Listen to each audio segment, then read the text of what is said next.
going to speak with you about some alloys that may be useful to you in the equipment you build and design.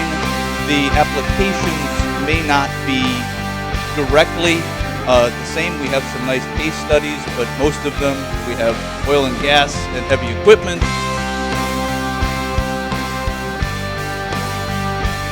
Okay, so what is Supremex?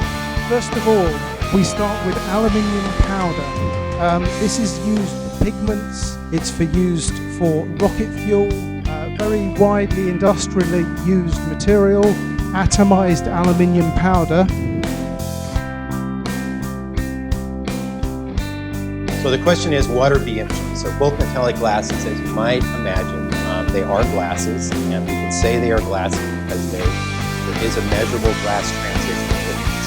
Now, the key to these alloys is that at an atomic level, the atoms do not rearrange themselves in a very periodic and predictable structure as you